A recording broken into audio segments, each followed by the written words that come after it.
Welcome to podcast Obrak, obrolan anak kedokteran. Kalau di episode sebelumnya kita udah bareng teman-teman dari preklinik atau bisa dibilang masa-masa sarjana lah. Nah, kalau di episode yang sekarang aku udah membawa beberapa bintang tamu yang akan menemani kita dan mereka datang dari fase-fase setelah preklinik. Jadi ternyata kuliah kedokteran itu nggak cuma sarjana aja, teman-teman. Di sini yang pertama ada dari Kak Dia. Halo Kak. Hai. Oke, terus yang selanjutnya ada dari Kak Lian. Halo Kak. Halo. Oke Kak, mungkin yang pertama nih Kak, kan kita kalau dari aku sendiri itu sarjana alias preklinik ya Kak ya. Sebenarnya setelah preklinik itu yang aku tahu itu ada yang namanya fase koas. Fase koas itu apa sih Kak? Koas itu sesuai namanya ya, koasisten. Oke, Jadi itu koasisten. merupakan pendidikan profesi. Jadi kan kalau di kedokteran itu kita S1 dulu ya, dapat gelar iya. S.Ket 3,5 tahun.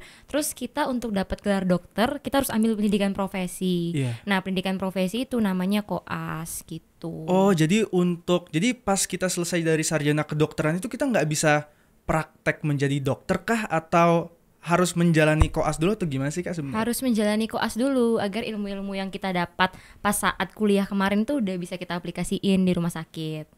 Gitu. Kalau koas sendiri sebenarnya berapa lama sih Kak Dia? Kalau koas sendiri itu kita sekitar 2 tahunan ya.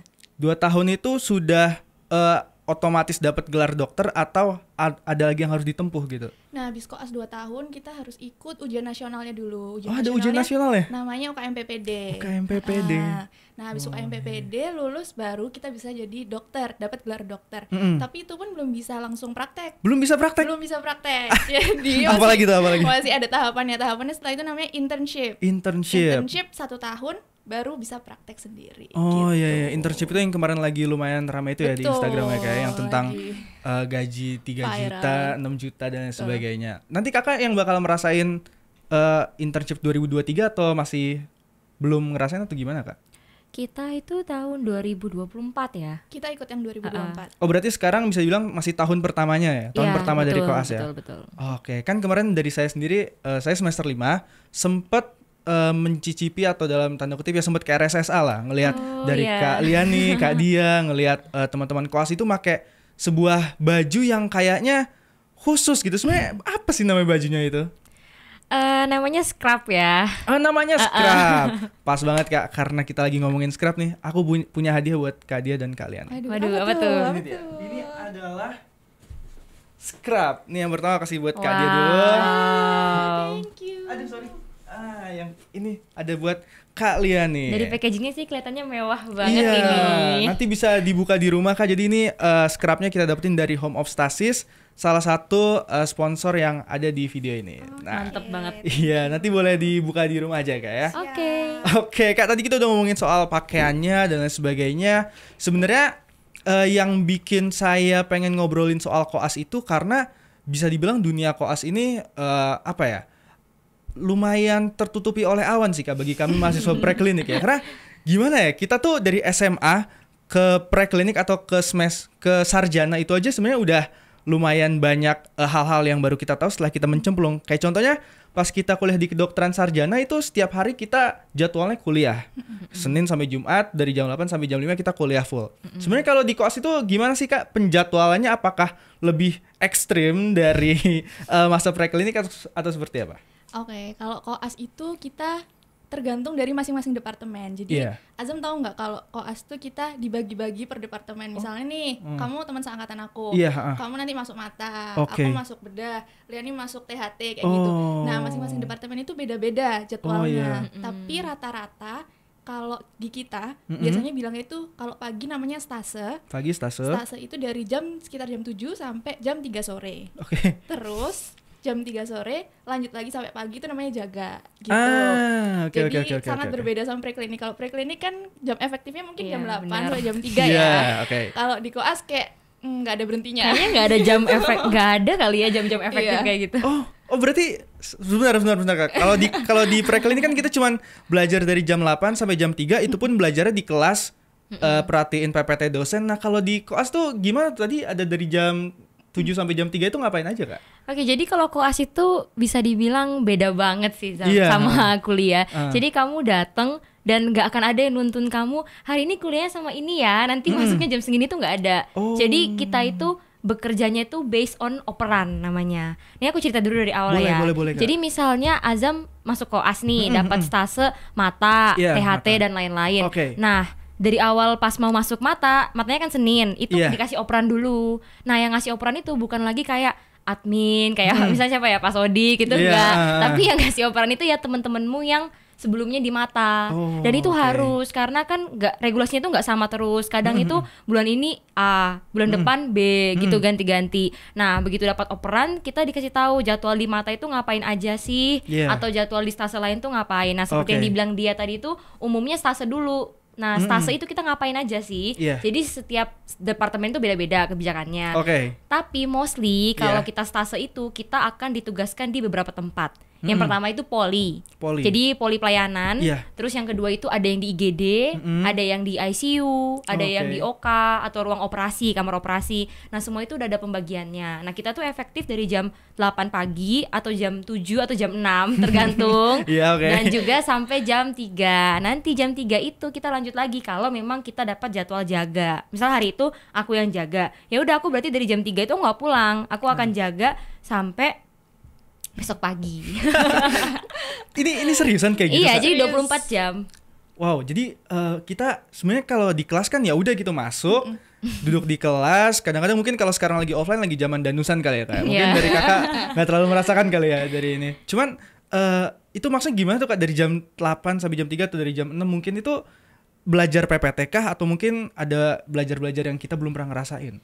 Jadi kalau di koas itu ada beberapa macam metode pembelajaran ya. Yang pertama itu kita ada refreshing materi, karena kuliah preklinik mungkin Azam sendiri ngerasain ya, naik semester 5 semester 3 udah lupa nih. Betul. Lupa nih. Nah, ya, betul sekali.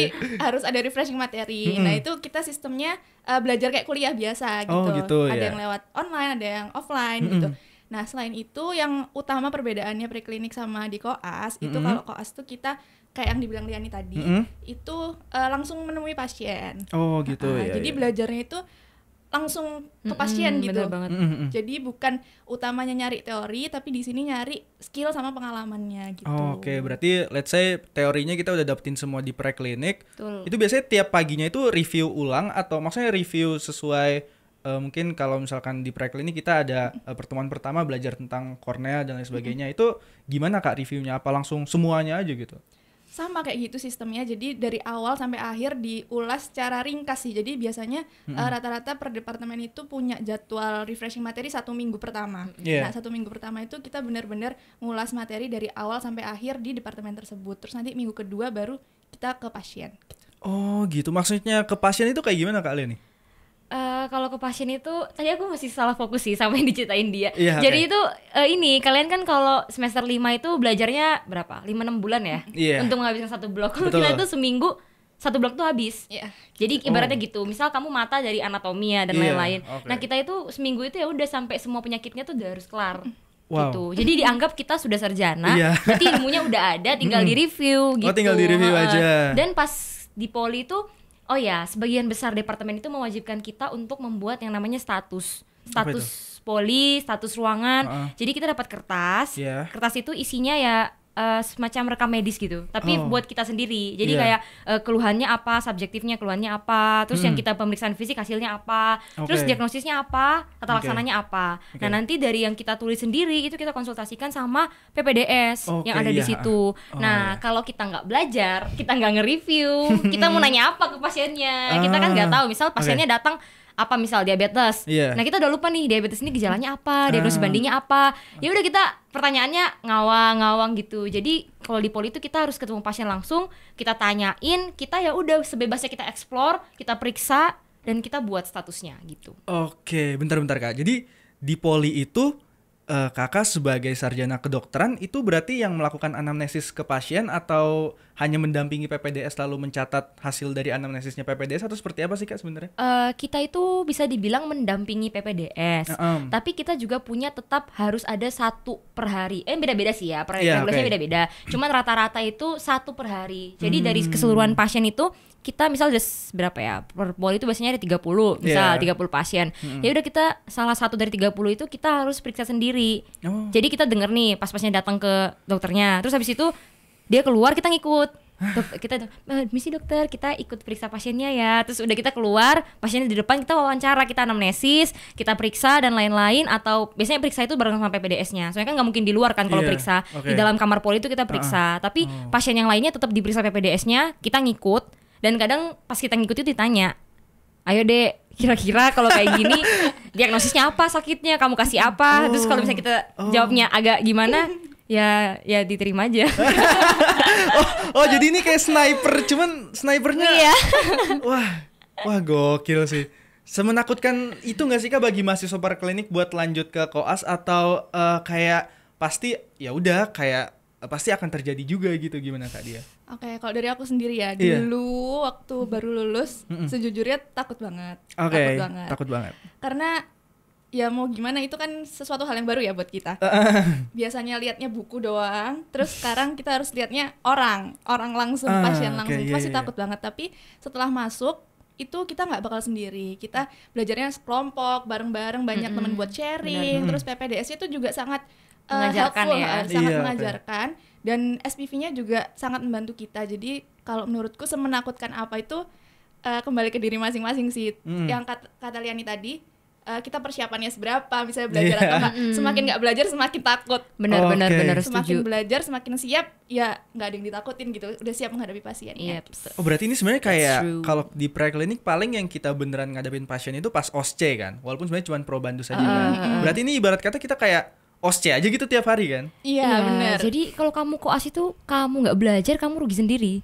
Gitu. Jadi nggak ada lagi kayak aku belajar buat ujian gitu, enggak. Jadi kalau kamu nggak belajar, kamu rugi sendiri, kamu terlempar-lempar sendiri, ya bingung sendiri. Dari Kak Liani sendiri pernah nggak mengalami momen yang kayak mungkin udah terlalu capek kali ya belajar di koas, kayak terus untuk hari selanjutnya nggak prepare gitu, pernah nggak sih Kak? Oke, jujur sebenarnya aku itu orangnya dari dulu preklinik, aku tuh selalu well prepare. Bisa dibilang kayak gitu. Aku selalu persiapkan apapun yang harus terjadi esok hari itu udah aku jadwalkan. Nah, berhubung aku sama dia ini sudah melewati stase terbesar selama koas, itu ada satu momen di mana aku ngerasa aku udah nggak bisa lagi belajar. Gitu. Aku nggak bisa, walaupun aku jujur aku suka belajar, tapi aku kayak aku nggak bisa lagi sini. Yang aku butuh cuman tidur, gitu. Aku udah nggak sanggup lagi karena saat itu kita itu harus jaga. Jadi gini, masuknya jam 6 pagi. Untuk stase ini loh ya, stase ini kita masuk jam 6 pagi. Jam 6 pagi. Terus jam 6 pagi itu sampai jam 3 sore kita itu harus di ruangan. Ruangan itu maksudnya bangsal. Ruang rawat inap pasien. Nah, di situ kita harus buat sama status pasien. Tergantung. Ada PPDS yang minta satu anak buat 3 pasien, ada yang satu anak satu. Yaudah kita periksa, terus kita bantu PPDS-nya apa yang kira-kira dibutuhkan. Misal periksa tanda-tanda vitalnya, ganti infusnya, hitung cairannya dan lain-lain. Pokoknya kita mengikuti flow aja. Nah, sama inisiatif sendiri mau belajar apa gitu. Nah, sorenya sampai jam 3 itu kan udah capek ya hitungannya ya.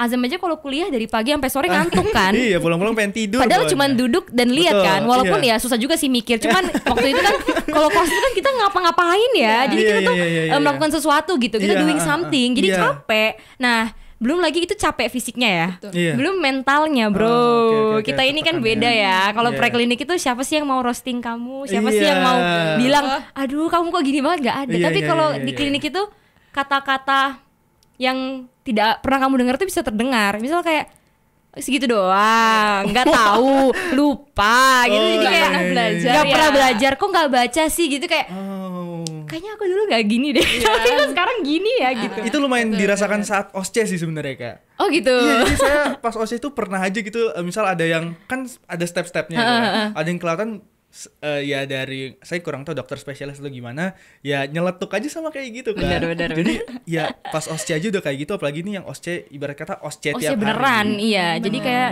dan setelah itu kita jaga kan jam 3 sore itu. Nah, jam 3 sore itu kita jaga beda-beda tempat. Nah, let's say kan tadi kita udah bilang yang di ruangan ya, yang di bangsal. Nah, itu sama aja, jaganya gitu juga tapi sampai besok paginya. Nah, itu kita wajib buat morning report. Azam elektif ya kemarin ya? Elektif. Tapi nggak sempat ngelihat morning report. Oh, nggak sempat. Tapi mungkin teman-teman yang nonton pasti udah familiar juga ya sama morning report ya. Nah, itu kita yang buat. Jadi kan kalau misalnya dulu elektif atau kita masih mahasiswa itu kita ngikut toh. Itu kita yang buat. Jadi morning reportnya dipisah, morning report PPDS sama morning report koas. Nah, di tengah keletihanmu dari jam 6 pagi, itu kamu harus tetap fokus buat nyari pasien.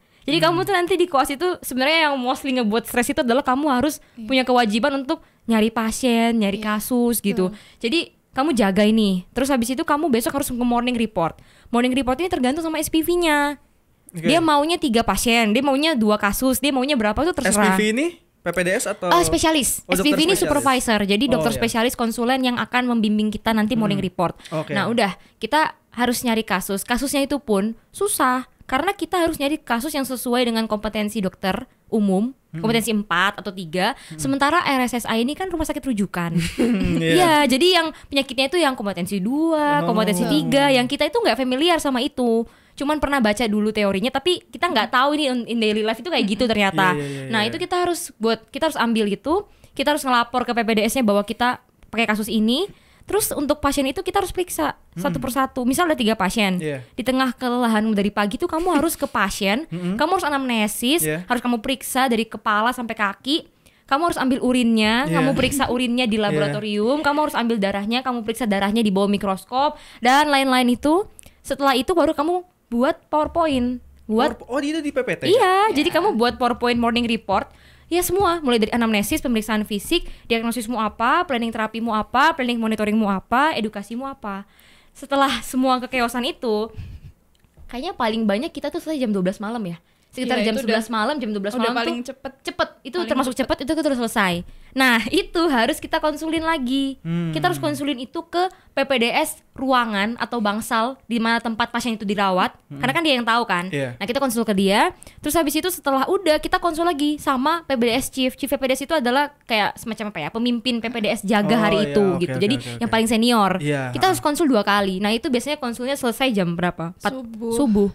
Jam 4 pagi, jam 5 dan kamu harus morning report jam 7 pagi. Jam 6 juga ada. Jadi kayak ya Allah, aku udah gak bisa. Gini Kak, jadi jam 6 pagi ini let's say hari pertama. Jam 6 pagi belajar habis itu jam 3, habis itu lanjut nyari kasus buat morning report besok. Terus itu baru dikonsulin let's say mungkin dari kakak tadi mungkin selesai jam 12 atau jam 1 malam. Terus habis dikonsulin ke PPDS ruang, habis itu dikonsulin ke PPDS yang chief. Terus habis itu tidur atau istirahat atau gimana? Biasanya ya, kalau aku ya. Kalau aku karena tadi yang kata Liani dia selalu well prepared, aku juga seperti itu orangnya. Jadi setelah konsul PPDS Chief, itu biasanya aku nggak menggunakan waktuku untuk tidur, tapi untuk belajar. Karena kita harus siap-siap jam 6 itu bakal diapain, bakal diomelin, bakal ditanyain macem-macem gitu. Jadi lebih memilih untuk belajar, mempersiapkan teori-teori yang mau kita sampaikan pas menghadap sama supervisornya gitu. Oh gitu. Itu saya masih nggak paham deh Kak. Ini kan ada waktu berarti awal dulu deh Kak. Ini stase, tadi ngomongin soal stase itu sebenarnya ada stase apa aja kalau di koas? Stase itu kan kita nyebutnya kegiatan pagi, ya kan? Jam 6 sampai jam 3 tadi. Nah, stasenya itu ada yang di Poli, IGD, terus OKA. Ya itu ya, ICU juga kadang-kadang ada. Sorry Kak, maksudku kayak kan setahu saya tuh kalau di kedokteran itu buat masuk ke spesialis aja, di spesialis itu ada mayor dan minor. Nah gitu. itu apa sih sebutannya kalau maksudnya gitu? stase. Departemennya.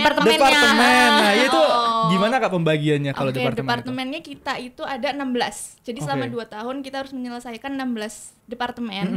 Di mana 4 dari 16 itu adalah departemen mayor. Departemen mayornya apa aja? Ada IPD, ilmu penyakit dalam, IKA, ilmu kesehatan anak, terus bedah sama obgyn, obstetri ginekologi gitu. Jadi yang mayor 4 itu, yang lainnya itu minor. Jadi kalau yang 4 itu rata-rata ditempuh dalam 2 bulan, kecuali IPD. IPD itu 3 bulan setengah. 3 bulan setengah. Paling lama, jadi 3 bulan setengah di IPD. Sedangkan yang lainnya yang minor-minor itu cuma sekitar 1 bulan. Oke. Itu untuk mahasiswanya sendiri itu sebenarnya berapa banyak sih Kak per departemen itu? Per departemen menyesuaikan departemen minor atau mayor ya. Kalau mayor biasanya rata-rata 20 ke atas, 25. Tapi nggak jarang juga ada yang 15 kayak gitu. Tapi kalau yang kecil-kecil, yang selain 4 tadi itu biasanya 10, 11. Oke. Itu pembagian per departemennya kalau kita di preklinik ada grup PBL, grup skill. Kalau itu apa baru lagi kelompok belajarnya atau gimana Kak? Iya, jadi sadly itu benar. Jadi kayak bener-bener bahwa semuanya itu baru lagi. Baru lagi? Iya, jadi Aku kayaknya baru cerita sama siapa ya kayak gini. Kayaknya baru deh ada yang nanya aku kayak gini juga. Jadi aku bilang kalau di preklinik itu kamu rata-rata hidup dengan zona nyamanmu. Karena kamu udah punya kelompok belajarmu, kamu udah tahu pola dosennya kayak apa, kamu tahu kapan kamu harus gitu kan. Tahu banget, udah aku tahu banget itu dulu ya kita. Terus kalau koas itu kamu akan menghadapi semua yang baru. Jadi kamu masuk ke satu stase, belum tentu aku sama dia misal, let's say kita selalu bareng ya. Tapi bisa jadi kepisah. Misal aku masuk mata, dia masuk THT itu pisah. Nah, orang-orang di mata ini adalah orang-orang yang aku dulu selama preklinik temenan tapi nggak pernah belajar bareng. Jadi nggak pernah sekelompok, bahkan beda kelas gitu kan, nggak pernah sekelompok. Dan juga kita bareng sama cutting. Gimana tuh maksudnya? Sama kakak tingkat, sama senior. Oh berarti, kalau koas itu 2 tahun berarti 1 tahun di atasnya ya? Jadi kalau di koas tuh lintas angkatan. Jadi kita masuk rumah sakit itu nggak dibedain. Kita angkatan 2018, kamu angkatan 2020 gitu, nggak dibedain. Jadi semuanya itu bener-bener dianggap baru semua. Jadi masuk udah ya udah semuanya sama-sama baru gitu. Kecuali kamu jadi kalau departemen besar itu kayak bedah dan lain-lain itu kan 2 bulan.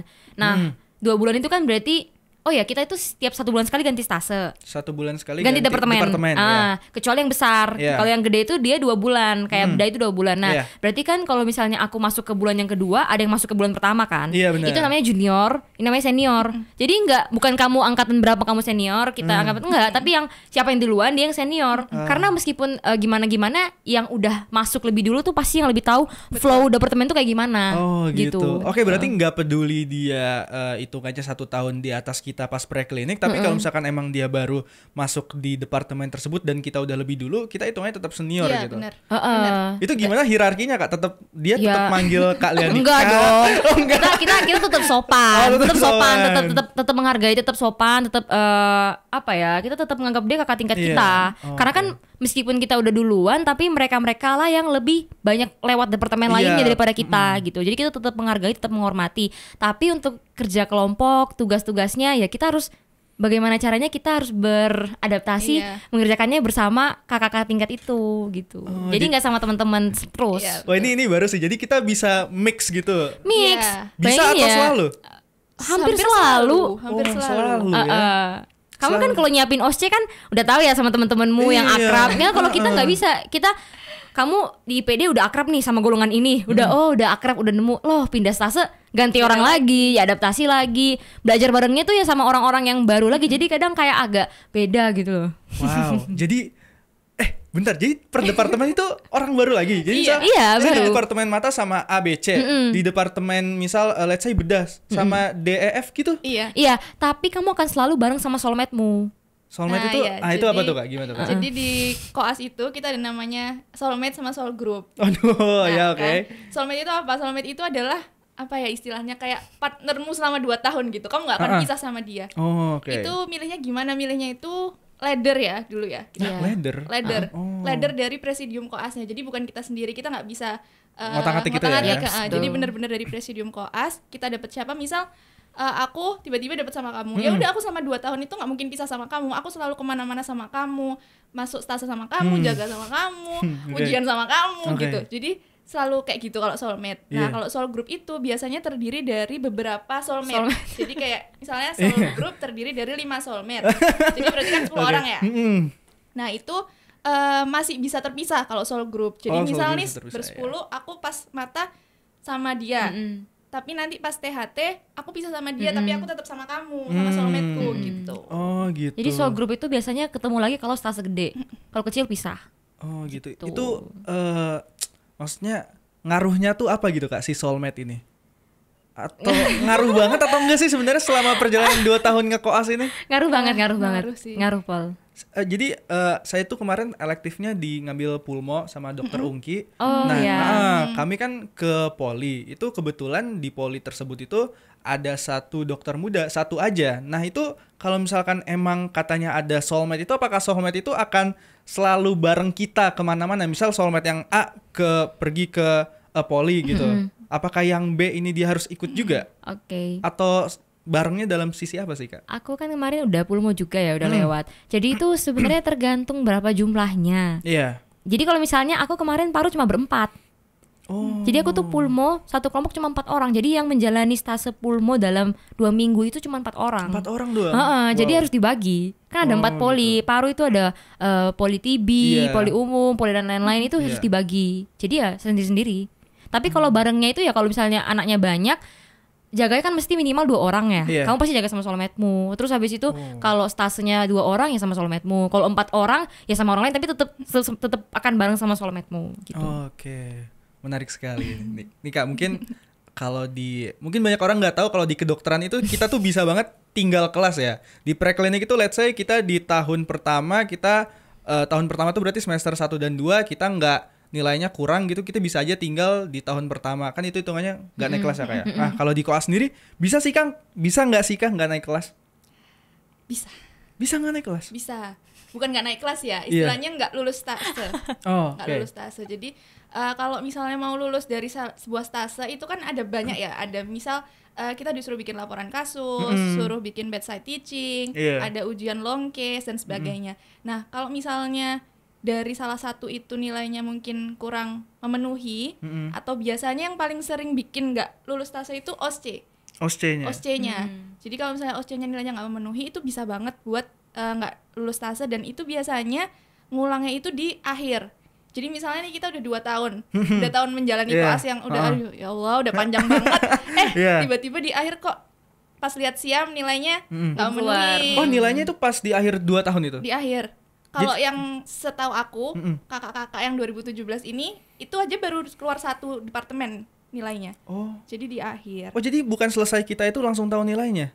Berarti kita bisa berdoa dan berusaha yang terbaik aja ya? Iya, betul. Berdoa dan berusaha yang terbaik. Oke, terus Kak itu misal tadi nggak naik kelas kan gara-gara mungkin berarti soulmate itu tetap akan ada ya? Karena nilai itu baru tahu di akhir kan? Iya, betul. Saya kira bisa terputus gara-gara nggak naik kelas, nggak mungkin berarti ya? Enggak. Jadi nggak ada istilah kamu itu koas nggak lulus berhenti dulu terus nanti nggak gitu. Jadi koas itu akan terus berlangsung. Mau kamu jatuh bangun itu tetap ya udah. Misal kamu hari Jumat gak lulus, ya udah Senin kamu tetap masuk stase baru, departemen baru, tapi nanti utangmu yang Jumat ini kamu ganti di terakhir. Tahun kedua gitu. itu. Loh, kalau yang tadi itu taunya kayak gimana tuh Kak yang Jumat gak lulus dan lain sebagainya? Misal gini, ini misalnya kita itu sistem koasnya itu biasanya 4 minggu ya.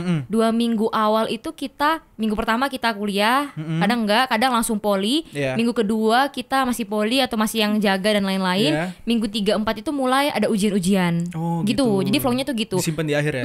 Minggu 4 itu mostly ujiannya itu CBT sama OSCE. Minggu 3 itu ujiannya adalah laporan kasus, long case dan lain-lain gitu. Nah, jadi ujiannya tuh biasanya hari Kamis atau Jumat. Minggu keempat. Ya udah kalau misalnya Jumat itu ada beberapa departemen yang langsung mengumumkan tidak lulus, ada beberapa yang ya udah kamu nggak tahu kamu lulus apa enggak, let it flow aja gitu. Walaupun kamu tahu sebenarnya dalam hati kayaknya tadi aku kacau deh, cuman ya udah gitu. Nah ya udah kalau misalnya let's say ini departemen yang bilang kamu nggak lulus gitu, tapi ya udah Seninnya kamu tetap akan ganti departemen. Jadi itu akan kamu bayar nanti. Jadi perasaan nggak enaknya ya? Itu ngutang. Perasaan nggak enaknya panjang. Disimpan. I see. Itu kalau KKM-nya sendiri tuh gimana Kak? Kalau kita kan di preklinik tuh kalau nggak salah yang wajib ngulang tuh D+ deh. Kalau C itu masih boleh. Kalau di koas apakah sama atau gimana Kak? Jadi di koas tuh nggak ada ya? Koas tuh nggak ada kayak gitu deh kayaknya. Terus tahu nggak lulusnya? Apa ya? Tapi tetap ada IPK-nya ya ngomongnya? Ada, tetap ada. IPK-nya ada. I see. Gimana ya ngomongnya? Jadi sebenarnya kalau aku personally ngerasa koas itu subjektif sih. Bener. Gitu. Iya. I see. Jadi bisa aja mungkin nilainya mungkin ya let's say ya nilai segitulah kalau di preklinik mungkin kita harus 2 yang nggak lulus kita harus ngulang tahun. Mungkin kalau di koas nggak seperti itu juga kali ya. Suka-suka departemennya sih. Jangan salah juga, nggak hanya nilai loh yang dilihat. Attitude-mu. Jadi attitude kamu nomor 1 nomor satu. Kamu bikin masalah itu bisa ya udah nggak lulus. Nilai bagus itu bisa nggak dilulusin. Emang standar kesopanannya di koas itu seperti apa sih Kak? Enggak, maksudnya gini loh, kalau di preklinik kan kita let's say SPMFK kan. Ya udah SPMFK aja gitu ya, sama mungkin kalau ada dosen atau dokter ya kita permisi. Mungkin kalau di koas itu gimana Kak SPMFK-nya, apakah masih berjalan kan kita udah pakai scrub atau gimana Kak? Kalau di koas itu memang standarnya scrub ya, sama semua pakai scrub. Kalau masalah baju sebenarnya nggak terlalu masalah ya, nggak terlalu banyak masalah. Cuma attitude yang kita maksud itu lebih ke orang lain, ke PPDS, ke SPV terutama. Jadi di koas ini yang tadi dibilang ada operan, itu salah satu materi operannya adalah gimana cara kita menghandle SPV secara personalized. Jadi benar-benar kita harus tahu satu persatu SPV ini sukanya kayak gimana, nggak sukanya kayak gimana. Jadi kita ketemu beliau, kita udah tahu apa yang mau kita lakuin. Beliau nggak sukanya gimana dan jangan lakuin itu gitu. Iya betul. Itu salah satu hal yang penting banget. Dan nggak sama setiap SPV. Bener. Oh jadi salah satu operan itu berarti turunan materi kan, turunan kisi-kisi lah. Oh gitu. Jadi aduh attitude-nya lebih berat lagi ya kalau betul.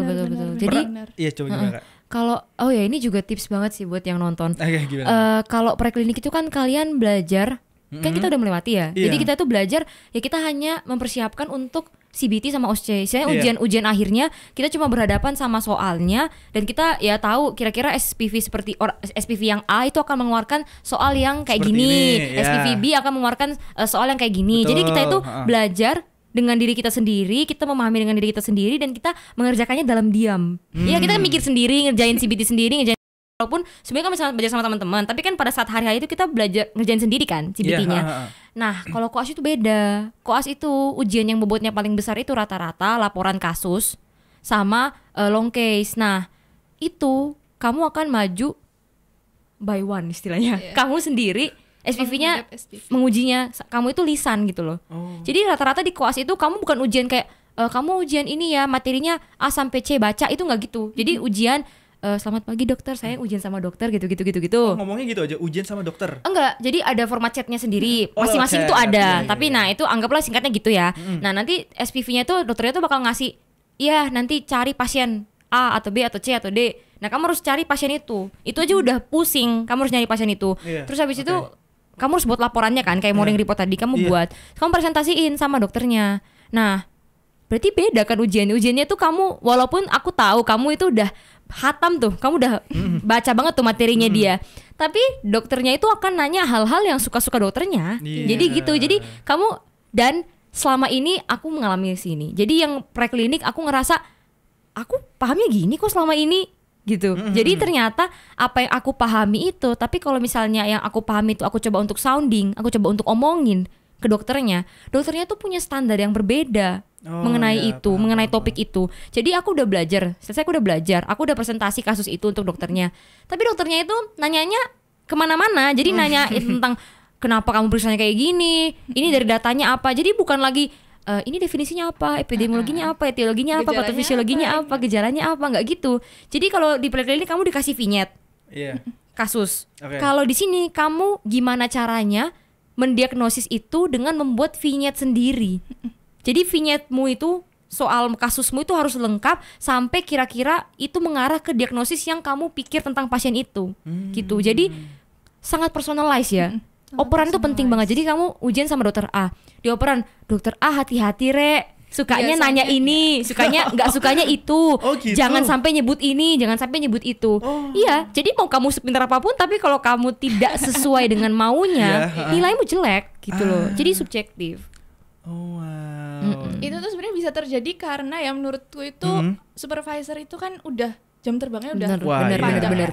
Nah dari jam terbang panjang itu beliau pasti udah banyak menemukan segala macam pasien sehingga beliau bisa nanyain kita tentang hal yang kita nggak duga gitu. Betul. Variasinya banyak. Nah itu jadi yang bikin kita kadang-kadang kayak rasanya udah belajar semua nih, tapi kok kok yang ditanya ini, yang ditanya nggak sesuai sama apa yang kita perkirakan. Betul banget. Mungkin kalau dengar dari cerita Kak Liani dan Kak Dia itu agak berat ya. Aku jadi kepo nih. Hari pertama koas Kak Dia seperti apa sih Kak? Masih inget nggak Kak? Masih. Gimana tuh Kak? Aku hari pertama koas masuk anestesi. Oke. Minor berarti itu kan ya? Minor. Nah tapi yang aneh itu adalah biasanya koas anestesi itu nggak akan masuk di stase pertama. Jadi biasanya anestesi akan melewati beberapa stase dulu, baru anestesi. Nah jadi pas aku masuk ditanya kan sampai PDS-nya, udah stase keberapa Dek? Gitu. Stase pertama dokter, pada kaget semuanya kayak, lah kok baru pertama langsung masuk anestesi. Mungkin dalam hatinya kayak bisa apa sih di orang masuk anestesi nggak punya bekal gitu kayak, ya gitu kan. Jadi pertama masuk itu langsung ada banget deg-degannya kayak kok langsung diginiin ya, kayak apa jangan-jangan aku nggak bakal bisa yang lewatin ini stase pertama kayak gitu.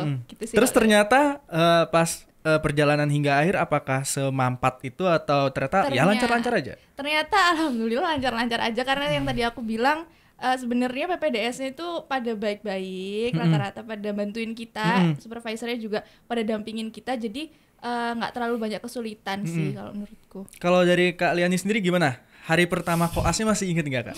Iya ingat, aku tuh THT pertama. Oh THT ya. THT. Rasanya koas THT pertama itu enak sih. Soalnya kan THT itu dia departemen kecil sendiri ya. Maksudnya ilmunya tuh tentang THT. Gitu. Jadi ya udah belajar tentang THT. Tapi kan kalau anestesi itu ilmunya tuh nggak cuman tentang ngebius. Jadi dia itu tentang semua penyakit emergensi. Gitu. Jadi kalau misalnya kamu belum pernah koas di stase lain, tiba-tiba sekarang udah anestesi itu kamu susah. Tapi kalau THT itu cenderung enjoy. Jadi kita tinggal belajar. Kamu THT udah kan ya? Sudah. Nah ya itu sama. Kita tinggal belajar gimana caranya pakai spekulum hidung, gimana gitu. Terus nanti kita ke pasien, kita anamnesis, kita periksa sendiri. Seru banget aku stase pertamaku. Oke. Jadi mungkin ada yang bakal nonton ini, mungkin ada yang mikir kayak nggak sabar koas gitu. Itu gimana kan? Kalian gimana tuh? Apakah nikmatin dulu aja deh preklinikmu atau gimana tuh kalian nih? Gimana jawabnya ya? Bingung panjang ya, nafas panjang. Iya sih, kalau dari aku sih pastinya nikmatin banget prekliniknya. Karena nggak akan terulang lagi. Dan di koas itu kamu nggak kayak sekarang. Kalau Azam kan sekarang udah selesai ya UASnya ya? Udah selesai. Nah berarti kan sekarang libur toh? Libur sebenarnya masih nunggu nilai karena masih ada mungkin ujian perbaikan kan. Kita masih ada ujian perbaikan. Tapi jelas semua jadwalnya kan? Jelas kan. Nah kita itu nggak akan pernah ada libur. Jadi kita buat libur sendiri, gitu loh. Jadi di koas itu kamu harus pinter-pinter membagi waktu kapan kira-kira, aduh aku kayaknya libur dulu deh. Maksudnya libur tuh bukan nggak masuk ya. Kamu kapan harus agak istirahat, pace-nya agak pelan, kapan pace-nya agak cepet, gitu, ambisnya gitu loh. Terus habis itu kan kita nggak pernah ada libur kayak gini kan. Aku ini Jumat, Sabtu Minggu aku kebetulan nggak dapat jadwal jaga ya. Kalau dapat ya aku jaga Sabtu Minggu. Padahal itu udah Natal ya Minggu ya. Itu makanya aku nggak ini kan. Terus habis itu Senin ya udah mau abis Natal ya tetap aja Senin poli buka. Jadi kita masuk lagi gitu. Jadi karena hitungannya tuh ada stase santai, stase minor, ada yang santai ada yang enggak. Nah kalau santai itu ya udah kita buat udah deh pulang ya udah pulang aja jam 12. Kalau misalnya sesuai ya jam 12 pulang, terus tidur, terus main. Jadi kita tuh ngatur kayaknya untuk stase ini aku kan nggak begitu minat kesini ya. Jadi aku menjalani yang fisiologis aja yang wajib. Nanti yang sisanya aku ya udah aku istirahat, main, nonton gitu. Jadi beda. Kalau klinik itu kamu harus pinter-pinter ngatur waktu istirahat dan tidurmu supaya kamu tuh waras gitu loh. Jadi kalau masih pas preklinik sekarang ya udah sih nikmatin aja gitu loh. Gak usah terlalu gimana-gimana. Ya tetap prepare tapi gak usah dipaksakan banget gitu loh. Aduh. Asih. Tadi dari Kak Liani ngomong tentang Sabtu Minggu nanti nggak ada jaga. Sebenarnya itu maksudnya gimana tuh Kak? Nggak ada jaga tuh gimana? Apakah kita libur atau sebenarnya kita tuh bisa milih jadwal jaga kita atau gimana Kak? Jadi tadi kan kita sempat bahas stase sama jaga ya. Benar. Nah kalau Sabtu Minggu itu namanya jaga semua. Jaga semua. Jaganya tapi dibagi dua, jaga pagi sama jaga malam. Jaga pagi, jaga malam. Nah itu kan kita sekelompok tadi misalnya ada 10 orang. Nah itu kan pasti nggak mungkin Sabtu Minggu dapat semua kan. Misalnya Sabtu Minggu aku Sabtu dia Minggu, atau mungkin kita berdua nggak ada yang dapat Minggu tapi teman kita yang dapat Minggu sama Sabtu. Nah, kalau misalnya kita nggak dapet jadwal tersebut, berarti itu artinya kita libur, libur. Nah, terus aku tadi juga setuju banget, kita harus pinter-pinter menggunakan waktu, harus tahu kapan kita udah deh santai-santai aja, kapan cepet, kapan istirahat kayak gitu. Karena memang dari si koasnya itu nggak akan ngasih kita libur gitu. Jadi misalnya ya. Ada mungkin dari penonton yang ngerayain Natal gitu, hari Minggu besok Natal kan. Itu nggak ada libur Natal, misalnya Natalnya nggak hari Minggu ya, misalnya Natalnya hari Rabu gitu. Itu nggak mungkin diliburin gitu, jadi tetap masuk. Dan itu kalau misalnya mau mengantisipasi, misal emang pengen dapat libur di hari Natal, emang pengen ngerayain, itu bisa tuker jaga namanya. Bisa tuker gitu. Bisa. Gitu. Bisa tuker jaga. Oke. Tapi tuker jaganya harus sama yang mau tuker. Berarti dalam satu departemen juga ya? Iya, benar. Dalam satu soul group itu berarti bisa tuker jaga. Bisa. Enak kalau soul groupnya teman-temanmu semua kan. Kalau temanmu kan, tuker dong, gue mau Natal, gimana nih, gitu-gitu kan. Tapi kalau sama kakak tingkat kan kayak gimana cara mintanya, jadi ya udah pasrah. Biasanya proporsinya berapa persen Kak antara kakak tingkat dan teman seangkatan? Sama-sama 50-50 Kak? Sama-sama, jadwal jaga itu selalu adil kok. Enggak, maksudku satu departemennya. Iya. Tergantung. Kalau aku sekarang, aku 4 orang yang junior, 20 orangnya kakak tingkat semua. Departemen apa Kak? Mata aku. Oh, kalau Kak? Aku juga mirip, sekarang aku di radiologi. Angkatanku 6, kakak tingkatnya 13. Aduh, capek gak sih Kak? Maksudku kan kalau misalkan teman seangkatan kan kita nggak ada let's say dalam tanda kutip kewajiban untuk sopan kan. Cuma maksudku kalau misalkan banyak, apalagi tadi 20 kakak tingkat itu kan luar biasa ya berarti. Nah, ini juga salah satu keuntungan dulu. Kalau sekarang ya, kamu pernah dengar nggak atau sering dengar kayak banyak ikut kegiatan biar deket sama kakak tingkat. Itu kan katanya dulu bakal kepake banget di koas gitu, dan itu beneran terjadi. Kayak aku dulu kan ikut himpunan. Himpunan. Di himpunan kita pasti interaksi kan. Betul. Sama kakak tingkat.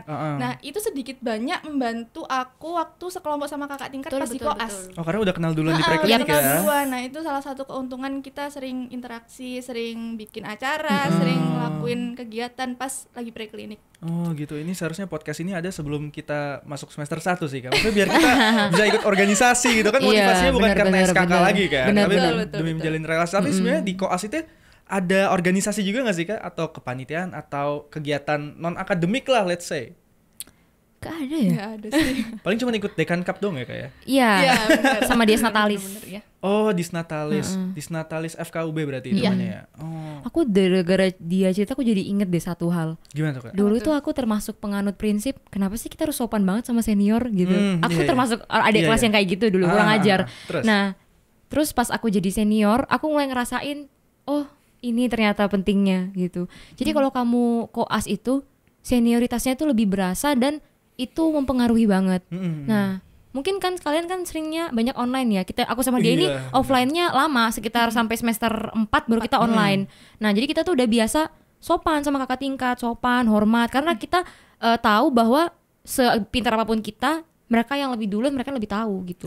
Nah, jadi kita tetap sopan. Nah, kalau aku perhatiin sih yang kalau online sekarang kan mungkin jarang sama kakak tingkat. Betul, ya. Jadi lebih ngerasa ya udah sih, kan kita sama-sama kuliah kan, ngapain terlalu gitu-gitu banget. Nah, ternyata itu pas koas itu aku sadar bahwa senior itu sangat membantu. Jadi kalau misalnya kita nggak sopan sama mereka, atau kita juga nganggap mereka kayak apa sih lu, siapa kan, jadi itu tuh kayak merugikan kita sendiri. Jadi karena mereka yang lebih tahu, kadang justru ada beberapa departemen yang mereka udah tahu nih yang bakal keluar ujian apa. Mereka tahu nih tipsnya ini apa. Dan misi Kak Re, ada yang pernah ujian sama dokter A nggak? Gitu. Karena kita nggak bisa kamu belajar sendiri ya. Belum tentu kamu bisa lulus kalau kamu nggak tahu tipe kalau dokternya kayak apa. Jadi kamu harus cari siapa yang udah pernah ujian sama dokter itu. Nah, mostly pasti kan kakak tingkat nih. Kamu kalau misalnya nggak pernah ikut organisasi, kamu nggak kenal kan sama kakak ini. Yang kedua, kamu nggak sopan orangnya. Ya dia mau bantu kamu juga males gak sih, kayak siapa nih orang datang-datang nanya nggak kenal gitu-gitu. Jadi ya apa ya, koas itu ibarat kamu punya rasa malu, kamu punya harga diri, kamu copot dulu, kamu taruh di lemari, kamu tutup. Wes, nanti 2 tahun lagi kamu ambil harga diri sama kemaluan kamu, rasa malumu, rasa malumu gitu. Oh iya. Aduh, sayang sih Kak, saya denger ini pas sudah semester 6. Kan saya next semester 6. Otomatis saya dong jadi kakak tingkatnya kan. Maksudnya kalau misalkan tahu ini lebih awal, mungkin bisa investasi lebih banyak di relasi sih ya sebenarnya. Jadi penting banget mungkin buat teman-teman yang masih baru akan masuk kedokteran atau mungkin lagi jalanin semester-semester awal, bangun relasi ya Kak ya. Bener banget. Penting banget apalagi buat di masa-masa koas. Penting. Semakin kamu menjalani dunia kedokteran, relasi itu bisa dibilang kedua ya, nomor 2 bahkan. Asik. Oke Kak, tadi kita udah ngomong lumayan serius ya. Mungkin ini agak bercanda dikit. Mungkin pas pertama kali Kak dia masuk ke koas, itu kira-kira mitos apa sih yang Kak dia tahu pas masuk koas? Mitos. Tadi kan aku bilang aku pertama masuk anestesi. Nah, anestesi itu sebagian besar waktunya itu di IGD, kan. Nah, di IGD itu aku juga baru tahu pas di koas sih. Pas di koas di IGD. Terus kan aku kebiasaan kalau di anestesi itu tiap hari udah lihat pasien berjejer-jejer ya. Di IGD itu banyak banget. Terus suatu hari kok pas aku ke IGD kayak kok kosong ya? Wow, oke. Kok kosong nih, kok gak kayak biasanya. Terus aku nyeletuk aja gitu. Kan kalau sama cutting, aku nyeletuk aja. Kok sepi ya Kak hari ini? Gitu. Kak Tika tuh langsung kayak panik gitu kayak jangan ngomong. Terus beneran aku nggak tahu ya ini percaya nggak percaya. Liani mungkin nggak tahu ya percaya atau enggak. Cuma kalau aku karena aku udah ngalamin sendiri, aku sekarang jadi percaya kalau itu beneran. Oh jadi setelah itu mendatangkan pasien datang beneran kayak tiba-tiba setelah beberapa waktu aku habis ngomong kayak gitu, beberapa pasien tuh datang kayak 3 tiba-tiba langsung datang semua 5 kayak gitu.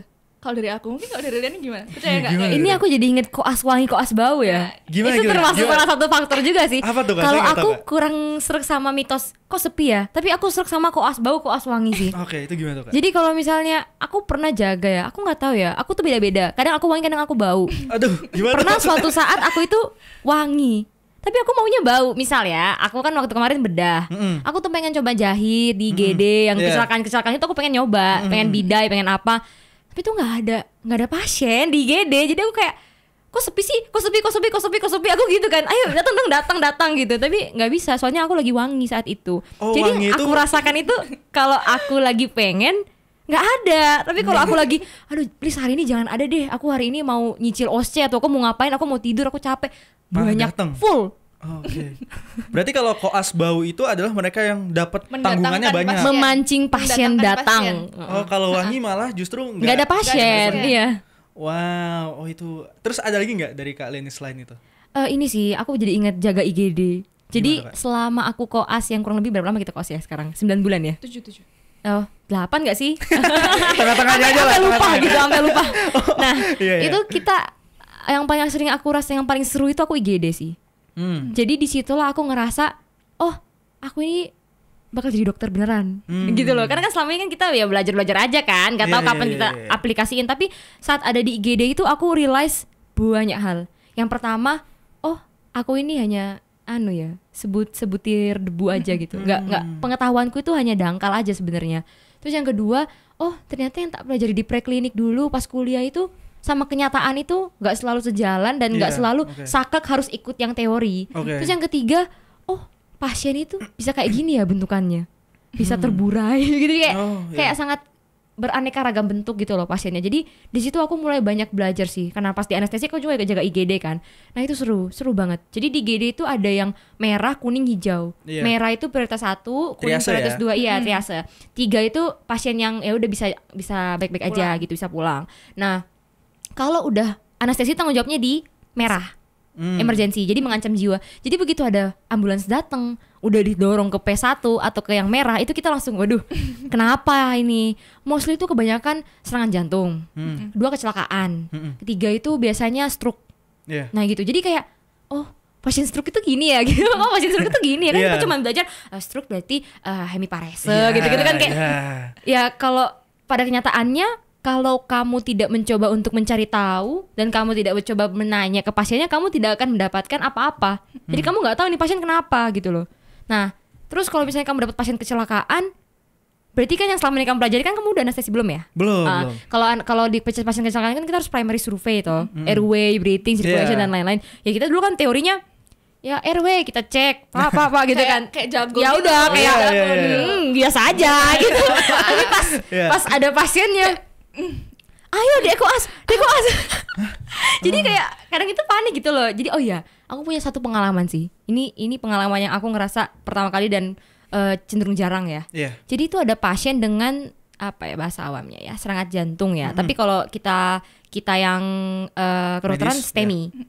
STEMI. Nah, pasien STEMI. Jadi datang itu sesak, nyeri dada sebelah kiri, udah segala macam, udah pokoknya kelihatan banget nih STEMI lah istilahnya, gejala khasnya. Udah gitu. Nah, di anestesi itu kan kita belajar ngambil ini ya, blood gas arteri ya, BGA. Jadi darah tapi dari arteri. Dan itu susah. Jadi nggak kayak ngambil darah di vena, dia itu kita harus nyari denyutannya segala macam lah aturannya.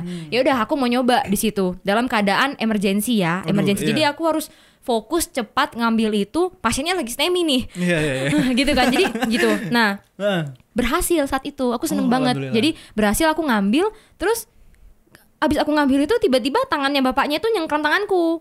Kayak megang kuat gitu loh. Nah aku kaget kan, ini kenapa? Terus tiba-tiba bapaknya itu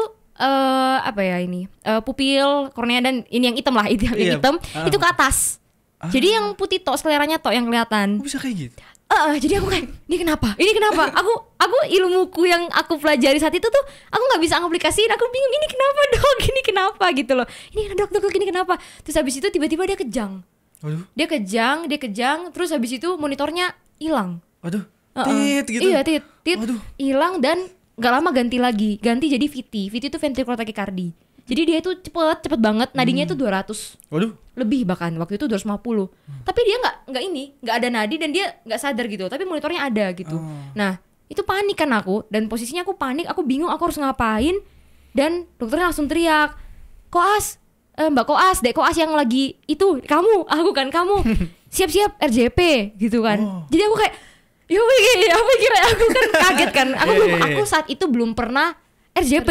Belum pernah. Tapi udah belajar, udah tahu teorinya, tapi belum pernah ini mompa langsung gitu loh. Dan aku pada saat mau mompa itu papanya tiba-tiba sadar lagi. Jadi ada monitornya lagi. Itu bukan pasiennya sih yang pingsan, aku yang mau pingsan. Sumpah, aku kayak waktu belajar aku tahu STEMI berarti kalau gini aku lihat nih takikardi berarti dia stabil apa nggak stabil. Kalau enggak aku ini, kalau enggak gini. Tapi pas kenyataan, wah nggak gitu, susah ternyata. Seru ya berarti ya. Seru. Oke, tadi ngomongin soal IGD juga itu gimana tuh, maksudnya peran koas di IGD itu seperti apa Kak? Kalau di poli kan mungkin kita mencari penyakit pasien yang mungkin kondisinya nggak darurat ya. Kalau di IGD kan darurat, itu role koas itu seperti apa Kak? Biasanya kalau role koas di IGD itu jadi garda terdepannya sih. Biasanya kalau misalnya pasien baru datang, pasti koas yang diarahin maju buat ngelakuin ABC tadi. Itu di departemen manapun rata-rata, di anak, di anestesi itu rata-rata ngelakuin ABC, airway, breathing, circulation. Jadi kita garda terdepan, kita langsung lakuin apa yang bisa kita lakukan nih. Misalnya airway. Airway itu kan yang harus dicek tuh ada sumbatan jalan nafas atau enggak. Misalnya kita dengar pasiennya ada snoring, ada gargling. Itu apa yang bisa kita lakukan nih sebagai koas? Kita bisa suction, bisa pasang oropharyngeal tube. Nah, itu kita lakuin. Pokoknya yang kompetensi kita lakuin, terus lebihnya nanti kita laporin ke PPDS dan PPDS yang lanjutin. Dan itu dalam maksudnya dalam bukan wawasan, dalam naungannya PPDS kah atau ada dokter spesialisnya biasanya? Dalam naungan PPDS, karena yang stay di rumah sakit terutama di Saiful Anwar itu PPDS. Karena kita kan rumah sakit pendidikan. Jadi betul. Di sini yang naungin kita PPDS, nah PPDS yang naungin SPV. Oke. Kak, saya pernah dengar istilah koas pato. Itu sebenarnya apa sih Kak, koas pato? Patol. Iya, patologi, nggak tahu pato. Jadi koas patol itu ya sesuai namanya ya. Patologi itu kan berarti nggak fisiologis toh. Nah, jadi koas fisiologis sama koas patologis. Kalau koas patologis itu berarti koas yang tidak fisiologis. Berarti koas yang menyimpang dari jalur fisiologis. Berarti koas yang tidak menjalankan fungsi sebagaimana mestinya. Jadi kan kita punya kewajiban. Kamu wajib jaga. Kamu wajib ngerjain kasus. Dan kebanyakan kasusnya itu kelompok, berdua, bertiga. Koas patol itu adalah koas yang tidak datang jaga. Maksudnya wajib, tapi dia nggak datang. Koas datang tapi kabur gitu loh, nggak tahu di mana. Bisa aja sembunyi di toilet gitu atau gimana? Dia tidur di kamsen. Kita tuh kamsen, ada kamar koas. Ada kamar koas. Itu tuh dia, misalnya kita bertiga nih, jaga, butuh nih, satu ini ya, satu ini. Loh, mana dia? Dia hilang. Dia di kamsen tidur, terus nanti muncul. Udah jam berapa, udah deket-deket selesai jaga. Mepet selesai jaga, baru datang. Jadi presensi dapat, tapi nggak menjalankan kewajiban. Nggak ngebantu dan nggak ngerasa bersalah lebih tepatnya. Jadi ya gitu, patol. Dan ada tugas kelompok, harusnya dia ngerjain bagian A, dia nggak ngerjain. Atau ngerjainnya di kopas tok. Gitu sih. Jadi nggak menjalankan. Harusnya dia poli jam 7, jam 11 baru datang. Gitu. Jadi cenderung nggak fisiologis dan merugikan teman-temannya yang fisiologis. Parasit itu banget sih. Berarti ya? Parasit sih lebih tepatnya. Oke. Aduh. Kak, jadi sebenarnya kan kita kalau di koas itu kan berarti hitungannya kita udah sarjana nih. Biasanya kalau teman-teman dari jurusan lain ketika sarjana mereka udah dapat tempat kerja ya mereka digaji. Cuman kalau ketika koas itu sebenarnya digaji kah atau kita tetap bayar UKT untuk belajar atau seperti apa Kak? Digaji. Digajinya pakai ilmu dan pengalaman. Jauhnya diplomatis. Iya, jadi ekspektasinya jangan ditinggi-tinggiin ya. Digaji dengan ilmu dan pengalaman, tapi itu bener ya. Jadi kita di koas ini tempatnya buat cari pengalaman, bener-bener buat cari pengalaman. Karena walaupun tadi yang kata Liani bilang kita ada kewajiban nyari laporan kasus, nyari bedside teaching, nyari ujian kasus gitu kan. Tapi apa yang kita dapat itu akan sesuai dengan keaktifan kita sendiri masing-masing. Jadi misalnya nih aku sama Liani masuk ke THT. Misal Liani datang ke rumah sakit bener-bener cuma buat ngejalanin kewajibannya, buat nyari kasus, ujian gitu. Tapi setelah kewajibannya selesai ya udah istirahat aja gitu. Pulang. Tapi misalnya sedangkan aku itu datang habis dapat kasus, aku pengen tetap di situ, pengen nyari kasus telinga, pengen nyari kasus hidung, pengen kasus tenggorokan. Jadi misalnya Liani tadi dapat ujian kasusnya misal otitis media, ya udah dia cuma dapat otitis media doang. Tapi kalau aku misalnya di situ terus, aku bisa dapat yang lain-lain, bisa rinitis alergi, bisa sinusitis, bisa karsinoma nasofaring. Jadi itu benar-benar sesuai dengan keaktifan kita, seberapa kita mau nyari pengalaman, kita mau explore gitu. Jadi digajinya dengan pengalaman. Kalau misalnya mau ditanya bayar UKT atau enggak, bayar dan tetep nominalnya tetap sama. Tetap sama ya. Ngelanjutin aja kok UKT-nya itu. Sama-sama. Okay. Berarti hitungannya kalau kelas itu berarti tetap 4 semester ya hitungannya. Bayar 4 kali lagi UKT-nya sama aja. Iya, oke. Setuju banget sih aku sama yang dia bilang tadi. Itu sih penting banget di koas. Jadi outcome setiap orang tuh beda-beda. Tergantung kamu seaktif apa. Dan gak ada yang mewajibkan kamu jam 3 ya pulang. Gak ada. Jadi terserah kamu. Bahkan ada beberapa departemen yang harus jam 3 pulang ya. Tapi kamu udah gak ngapa-ngapain lagi nih, udah free. Itu pulangnya jam 11, jam 12. Tapi apakah kamu akan mendapatkan pengalaman itu lagi? Dan yang akan rugi itu kamu sendiri. Karena nanti misal temenmu yang stay sampai jam 3 itu dapat kasus A, B, C, D, E. Beragam gitu. Jadi tahu kalau ada pasien kayak gini aku harus gini nanti, gini. Tapi kalau kamu pulang kamu kan gak dapat apa-apa. Cuma dapat ilmumu dulu aja kan di preklinik. Nanti saat kamu internship, saat kamu praktek jadi dokter umum, ya kamu kaget lagi.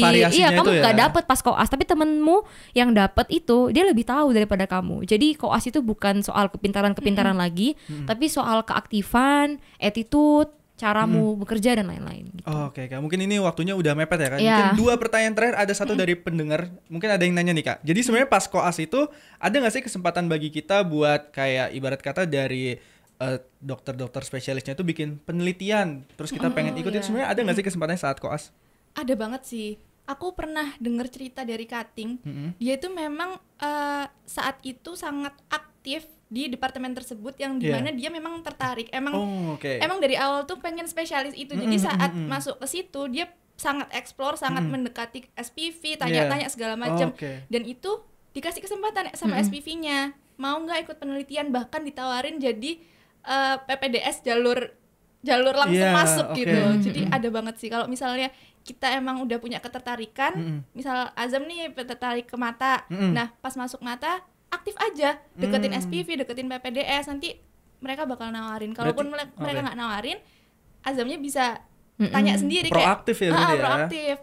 Dokter, sekiranya apakah ada penelitian yang lagi buka dan saya bisa mengikuti, kayak gitu. Berarti itu salah satu PDKT yang sebenarnya halal-halal aja kan buat dia. Halal. Mungkin kalau dari dia kan dengar dari Kating ya. Kalau aku mengalami sendiri. Gimana, jadi aku itu mencoba beberapa kali untuk mengikuti penelitian-penelitian dari SPV maupun PPDS gitu. Jadi udah kesempatannya tuh banyak banget sebenarnya. Nah, cara dapat kesempatan itu adalah kamu harus nunjukin kalau kamu tuh mampu. Jadi kamu target nih, kamu mau ini di departemen ini, ya udah kamu tunjukin bahwa kamu itu tertarik banget sama itu. Nah nanti kalau udah deket, kamu bilang dokter sama PPDS-nya misal, dok nanti kalau misalnya dokter meneliti, saya ikut ya. Nah aku itu juga udah pernah ikut sekali, diajak. Soalnya aku bener-bener dok saya ini dok saya suka dok ini. Jadi kayak bener-bener ayo ajak saya gitu. Proaktif. Dan kamu harus punya pengalaman. Jadi untuk kamu bisa diajak, kamu bisa ditanya, nih kamu udah ketahuan nih, ini anak pinter nih. Terus habis itu mulai, dek kamu pernah nulis paper nggak? Gitu, dek kamu pernah nulis paper nggak? Tapi kalau kamu nggak pernah nulis, nggak pernah ya, gitu ya, gitu. Jadi kayak tergantung kamunya, kesempatan tuh selalu ada tapi jemputnya beda-beda gitu. Nah kalau aku kan pernah nulis, jadi dek kamu pernah nulis tak? Oh pernah dokter, mana coba lihat publikasimu, aku tunjukin ini. Oh iya, nanti kita nulis bareng yuk gitu. Jadi tergantung kamu kayak gimana dulu. Meskipun kamu pintar tapi nggak pernah nulis, ya nggak diajak. Tapi kalau kamu pernah nulis diajak. Gitu. Berarti rumus kesempatan tambah kesiapan sama dengan rezeki itu real. Aduh tinggal 1 tahun lagi saya kuliah Kak. Baru tahun ini nyesel juga ya kayak. Oke, mungkin terakhir nih Kak. Satu tips dari Kak Liani buat teman-teman, terserah mau yang preklinik atau OTW koas, ada nggak sih satu tips buat mereka? Kalau bisa dibilang satu, set your target. Itu sih paling utama. Dimanapun every step in your life, kamu harus set your target. Harus ada target dalam hidup itu. Termasuk koas juga gitu. Jadi kamu masuk departemen tetap harus ada target. Gitu. Contoh target kalau versi kakak seperti apa, Kak? Kalau aku masuk departemen A, di departemen ini aku harus bisa ini. Aku harus tahu tentang penyakit ini, aku harus bisa periksa ini. Kalau aku masuk bedah, aku udah harus pernah jahit, aku udah harus pernah penangani ini. Nah, dan juga targetku ke depannya apa? Aku mau PPDS ini, aku mau spesialis ini. Berarti aku harus dari sekarang mempersiapkan, aku harus buat paper tentang ini, aku harus belajar lebih tentang ini, aku harus lebih aktif di departemen ini. Kalau kalian semua set target dari awal, kalian itu akan selalu di jalan yang tepat. Gitu. Berarti mungkin kalau target secara gampangnya, let's say kita target masuk departemen A, pengen kuasain semua kompetensi 3-4 itu udah termasuk target yang minimal banget atau gimana? Kalau minimal itu 4 ya. Oh iya benar, minimal 4. 4 aja. Oke. Kalau dari Kak Dia, satu tips buat teman-teman.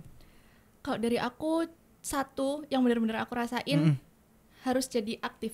Itu kunci banget karena itu sangat membuat keluaran outputnya koas tuh berbeda-beda. Jadi benar-benar harus aktif. Seperti yang aku bilang tadi ya, di koas ini gudangnya pengalaman. Ya. Untuk bekal pas internship. Internship kita nggak punya siapa-siapa loh. Nggak punya pembimbing, nggak punya PPDS, nggak punya supervisor, harus berdiri di kaki sendiri.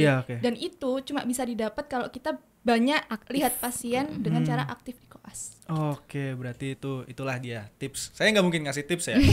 Masih Franklin ini mau ngasih tips. Oke, kalau gitu thank you banget Kak Liani, Kak Dia sudah menyempatkan waktu di tengah-tengah kesibukan koas. Mungkin itu aja teman-teman buat video kali ini atau buat episode kali ini. Bye-bye, thank you semuanya.